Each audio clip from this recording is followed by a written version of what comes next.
ହଉ ଆଜି ଆମେ ପଢିଲା ଗୋଟେ ଗପଟେ। ଆଚ୍ଛା ଦେଖିଆ ମତେ କହିଲ ଏଇଟା କାହା ଚିତ୍ର? ଗାଈ ଚିତ୍ର। ଆଉ ଏଇଟା କାହା ଚିତ୍ର? ଆଜି ଆମେ ଗାଈ ଓ ବାଘ ବିଷୟରେ ଗୋଟେ ଗପଟେ ପଢିବା ହେଲା। ଏଇଟା ଗୋଟେ ଗାଈ, ୟା ନାଁ ହଉଛି କଣ? ୟା ନାଁ ହଉଛି ବଉଳା ହେଲା। ଆଉ ସିଏ ସବୁଦିନ ଯାଏ ଗାଈ ମାନେ ସବୁଦିନ କୋଉଠି ଯାଆନ୍ତି ଖାଇବା ପାଇଁ? ଜଙ୍ଗଲକୁ ଯାଆନ୍ତି। ସିଏ ଦିନେ କଣ ନା ଯାଇଥିଲା ଜଙ୍ଗଲକୁ ଖାଇବା ପାଇଁ। ତାପରେ ଦିନେ କଣ ହେଲା ନା ସେ କଣ ହେଲା ସେ ଖାଉ ଖାଉ କୋଉଠି ଗଲା? ବାଘ ହାବୁଡରେ ପଡିଗଲା। ତାପରେ ବାଘ ତାକୁ ଦେଖି କହିଲା, ବାଘ ତାକୁ କଣ କହିଲା? ମୁଁ ତତେ ଆଜି ଖାଇବି କହିଲା। ଆଉ ବଉଳା କିନ୍ତୁ କଣ ହେଲା? ଡରିଲାନି।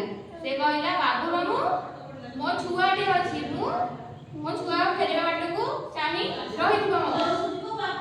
ବାଘ କହିଲା, ବାଘ କଣ କହିଲା? କହିଲା ଯେ ମତେ ଛାଡି ଦିଅ, ମୁଁ ତାକୁ କ୍ଷୀର ପିଇବି। କାହିଁକି ବଉଳାର ଗୋଟେ ଛୁଆଟା ଥିଲା, ସିଏ କଣ ନା କହିଲା ମୋ ଛୁଆକୁ କ୍ଷୀର ପିଇବି। ତାପରେ ବାଘ କହିଲା ତାକୁ କଣ, ତୁ ସତରେ ଫେରି ଆସିବୁ? ବାଘ ଗାଈ କହୁଛି ତୁ ଯଦି ଯିବୁ ତମ ଘରକୁ ତୁ ଆପଣ ଫେରିକି ଆସିବୁ। ତେବେ କଣ ହେଲା? ତାପରେ ବଉଳା ଘରକୁ ଫେରି ବାଛୁରୀକୁ ଆସି ତାପରେ କଣ ହେଲା ନା ଯେତେବେଳେ ବଉଳା ତା ଘରକୁ ଗଲା, ବାଛୁରୀକୁ କ୍ଷୀର ପିଇକି ଆସିଲା, ସେ ପୁଣି ବାଘ ପାଖକୁ ଆସିଲା।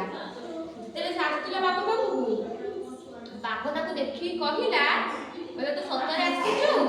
ତାପରେ ସିଏ ଯଦି ଦେଖିଲା ଯେ ବାଘ ଆସିଲା, ଯୋଉ ଗାଈ ଆସିଲା ବୋଲି, ବାଘ କଣ କଲା ନା ତାକୁ ଆଉ ମାରିଲାନି, ଛାଡ଼ିଦେଲା।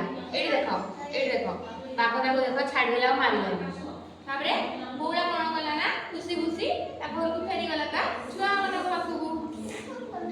ଦେଖିଲ ସିଏ କଣ